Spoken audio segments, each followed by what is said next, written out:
anatomical landmark to identify point of maximal impulse.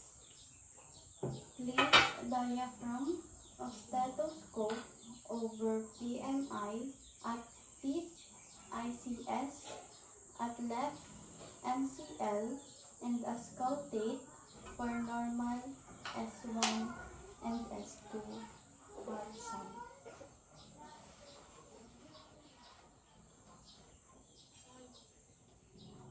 After hearing S1 and S2 with regularity, use second hand of watch and begin to count read. When sweep hand hit number and dial, start counting with 0, then 1, and so on.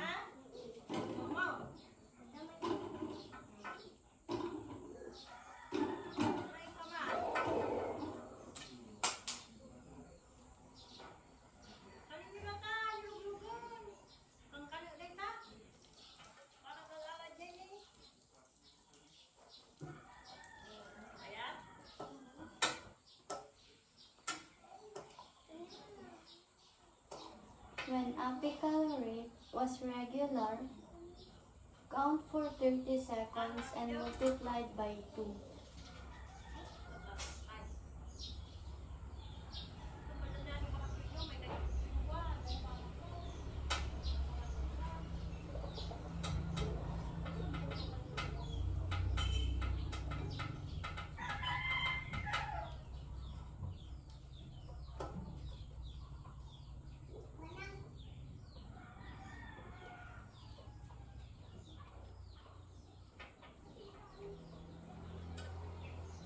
Note regularity of any dysrhythmia. Replace patient's gown and bed linen and help patient to a comfortable position. Inform patient of pulse and record per agency policy. Place nurse call system in an accessible location within patient's reach. Raise side rails and lower to lowest position. Dispose of supplies appropriately and remove and dispose of gloves and perform hand hygiene. Hand hygiene and place patient's arm in relaxed position. Observe complete respiratory cycle.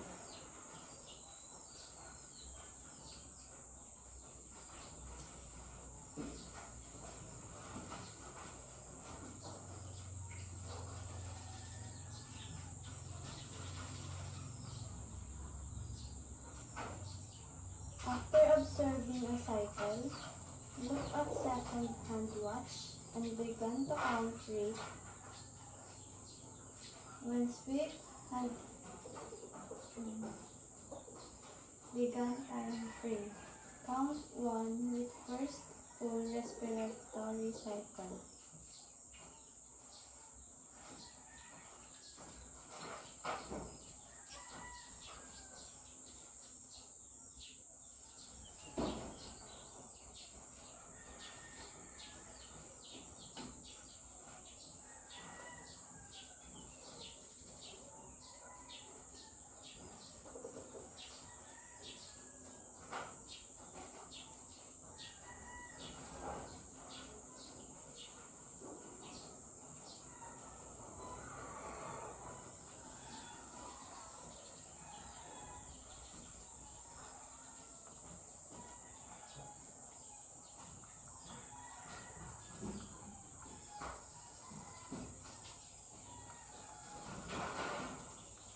When rhythm was regular, count number of respirations in 30 seconds and multiply by 2.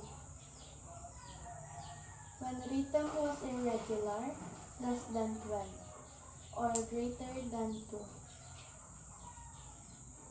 Note depth of respirations by observing degree of chest wall and movement or counting rate. Assess depth by palpating chest wall Sculpting the thorax after pump.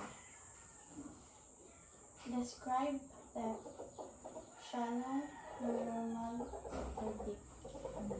Note rhythm of ventilatory cycle.